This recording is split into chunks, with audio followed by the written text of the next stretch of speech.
Welcome to NYC Now, your source for local news in and around New York City from WNYC. It's Friday, August 8th. Here's the midday news from Tiffany Hansen. New York City mayoral candidates are sparring over the number of officers needed at the NYPD. Former Governor Andrew Cuomo says he will hire 5,000 new recruits if elected. Democratic nominee Zohran Mamdani says he will keep levels where they are. John Hall is a former NYPD executive. He authored a report for the group Vital City that shows more police officers don't necessarily mean better crime rates. He also says the premise that the department can increase headcount right now might be off base. I don't even think that's the actual question that we're dealing with at this point, because the budgeted headcount right now is above 35,000, and the police department is having trouble getting there. None of the candidates for mayor responded to a request for comment on the report. 2 people accused of stealing the home of an elderly woman in hospice care are facing criminal charges. The New York State Attorney General's office announced the indictment yesterday against Deepa Roy and Victor Quimis. Prosecutors say the 2 forged homeowners' signature on documents to transfer the deed to themselves. The AG's office says they then got a mortgage worth hundreds of thousands of dollars.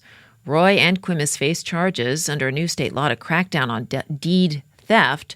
Attorney information for Roy wasn't immediately available. Quimis's lawyer did not respond to a request for comment.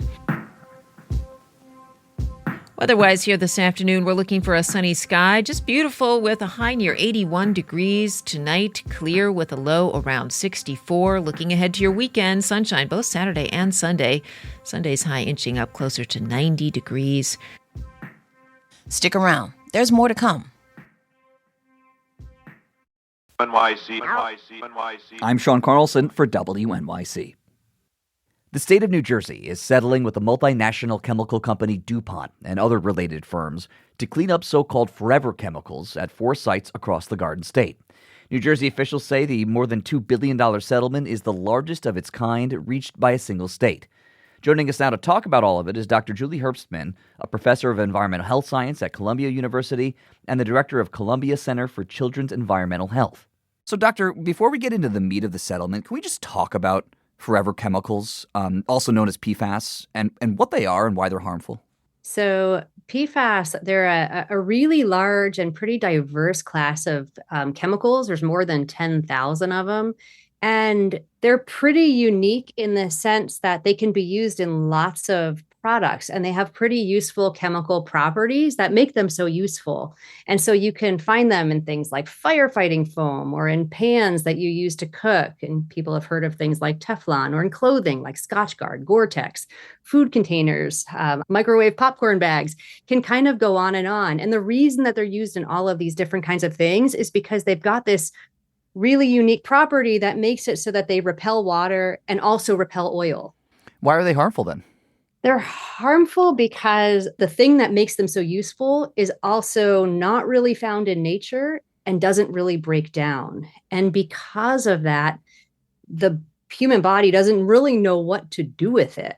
And so it tends to bind to proteins in blood and move around in the body freely. And then it sticks around for a really, really, really long time.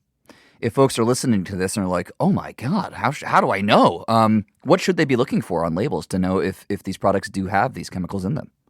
Yeah, so it's a great question. There's not a label that says contains PFAS, but the truth is that it's really hard to screen them out of our lives because they are so pervasive. And so the reality is that the way we're getting exposed, yes, we can be exposed through our microwave popcorn bags and Teflon pans, but it's really through drinking water that there's a concern. And that's why the settlement is so interesting and important. Yeah, let's talk about DuPont. Can you explain how the PFAS from DuPont facilities entered the environment in the case of these 4 locations in New Jersey?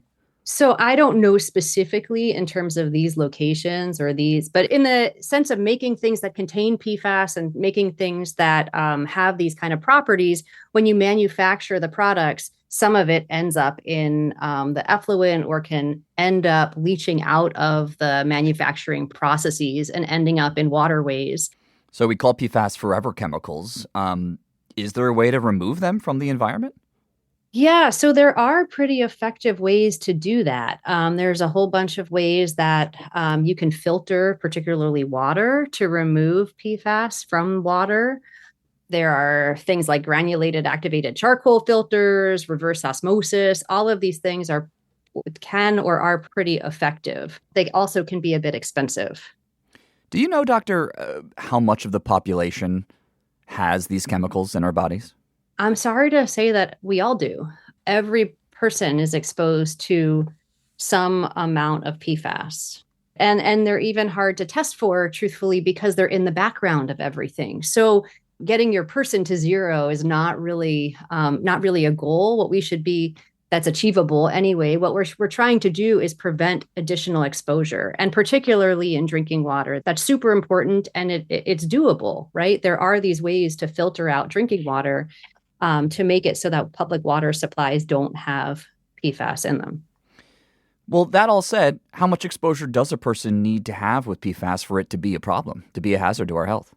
So it's an interesting question. There's a whole bunch of different health outcomes that have been associated with PFAS exposure, and the regulation that the EPA has set most recently is 4 parts per trillion, and it sounds technical. Really, what we're talking about is a very, very, very small amount, right? It's if you think about it like one droplet of water in an Olympic-sized pool. It's confusing as to why that would be harmful. But if you think about like how much of a drug is in a pill that you would take, it's also in that range. So it's not unreasonable that such a small amount of exposure could have measurable health impacts.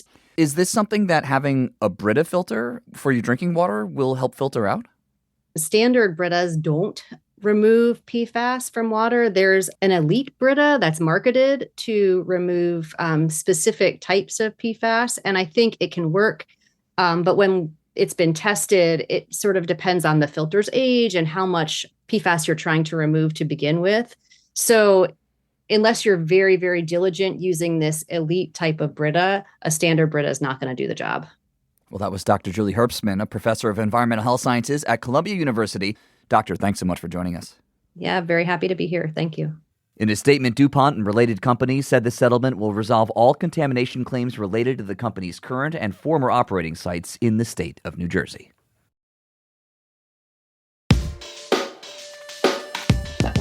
Thanks for listening. This is NYC Now from WNYC. Catch us every weekday, 3 times a day for your top news headlines and occasional deep dives. And subscribe wherever you get your podcasts. More soon.